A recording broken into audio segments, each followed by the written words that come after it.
십자가로 오직 복음으로 함께 마음 모아 이 아침 함께 나눠요. 좋은 아침입니다.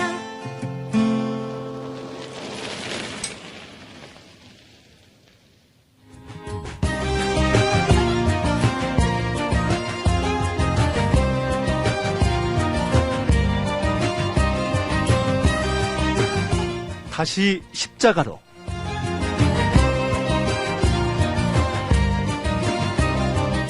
매주 이 시간 우리의 신앙을 매일의 삶 속에 적용해보는 다시 십자가로 캠페인을 벌이고 있습니다. 오늘도 눈먼 기독교의 저자 광명 계명교회 박태양 목사님 자리해 주셨어요. 할렐루야 목사님 안녕하세요. 네, 안녕하세요. 반갑습니다. 반갑습니다 목사님. 네, 반가워요. 네, 송 PD님, 예. 브라질 잘 다녀오셨죠? 잘 다녀왔습니다. 네, 브라질의 현지교회를 건축하는 프로젝트, 이거 송 PD님과 극동방송이 앞장서서 진행하는 거잖아요. 맞습니다. 잘 되고 있는 거죠? 잘 진행되고 있고요. 이번에 그 브라질 현지에 또 우리 교계의 그 뉴스들 또 현지에 또 월드컵 취재를 하면서 그 가운데 교회를 건축하는 프로젝트, 우리 아마존 오지의 교회를 세워보자 이런 프로젝트가 있었잖아요. 그 교회 건축을 위해서 많은 교회들이 십시일반으로 또 헌금을 모아주셔서 후원해 주셨는데 참 이런 곳에 쓰여지는구나. 이런 선교사님들을 훈련하는 장소에 쓰여지는구나. 이런 아주 간증거리가 있습니다. 그래서 제가 각 교회마다 지금 보고서를 쓰려고 지금 작성 중에 있습니다, 목사님. 그렇군요. 브라질의 그 교회가요, 그냥 네. 한 개 더 만들어진 교회가 아니라 하나님이 기뻐하시는 진짜 교회가 되기를 기대합니다. 아멘. 이 시대에 교회의 위상이 자꾸 떨어지고 진짜 교회다운 교회를 찾기 힘들다는 푸념조차가 나오고 있잖아요. 맞습니다. 그래서 오늘은요, 좋은 교회를 지금 찾고 있는 분들, 교회를 새로 정하고자 하는 분들을 위해서 준비했습니다. 네. 참 중요한 내용이요. 우리가 이런저런 이유로 교회를 새로 정해야 될 때가 있잖아요, 목사님. 네, 근데 있죠. 우리 성도들이 어떤 기준으로 이 교회를 선택할 것인지를 말씀해 주실 텐데 궁금합니다, 목사님. 먼저 어떤 것이 있을까요? 네, 우선 참된 예배를 드리고 있는지를 봐야겠죠. 네. 뭐 당연합니다. 참된 예배의 핵심은 역시 말씀입니다. 성경을 성경적으로 전하고 있는지가 최우선 기준이 돼야 하는 거죠. 아무리 재미가 있고 귀에 쏙쏙 들어오는 말이라도 그것이 그냥 사람의 말일 뿐이라면 그것은 진짜 설교, 진짜 예배가 아닌 거죠. 네. 참된 예배를 저희가 바라봐야 되고 그 예배의 핵심은 성경적인 말씀 선포 또 가르침이라는 것인데 자, 목사님 그런데 우리가 교회를 또 선정할 때요. 또 하나님께 뭐 기도 많이 하지만 또 찬양 또 여러 가지 기도 같은 예배의 다른 요소 역시 중요하게 생각할 때가 많잖아요. 당연하죠. 감동이 넘치는 찬양과 열정적인 기도 역시 없어서는 안 됩니다. 그런데요, 우리가 조심해야 할 것이 있습니다. 네. 감정적인 엑스터시가 곧 감동은 아니라는 겁니다. 네. 예배는 고조된 감정이나 대중적인 재미와는 다른 차원의 것이잖아요. 무엇보다도 말씀이 중심이 된 예배가 균형을 잃지 않는 예배가 되는 겁니다. 네. 인간이 중심되고 세상 가치관이 주도하는 교회는 진짜 교회가 아닌 것이죠.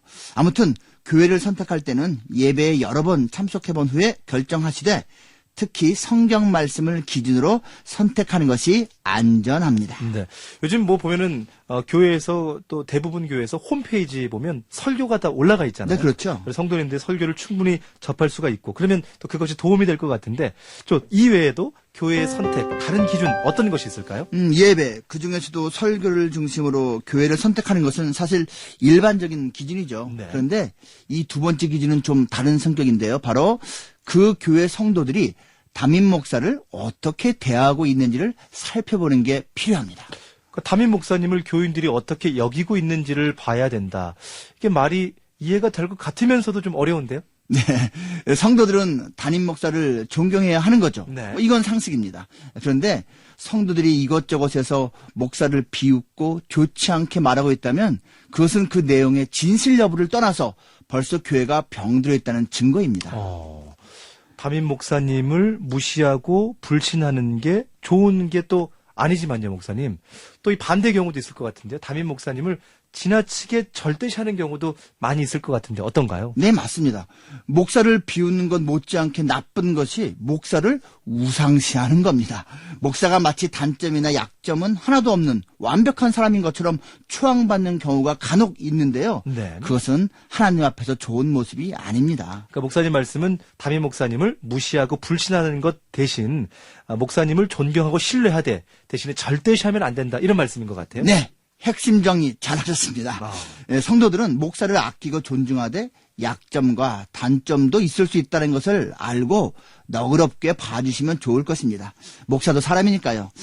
괜히 아침 시간에 내용이 좀 무거워졌는데요. 네. 마지막으로 교회 선택을 위해서 한 가지 팁을 더 드리겠습니다. 바로 다음 세대를 위해 교회가 투자를 하고 있는지를 봐야 합니다. 네.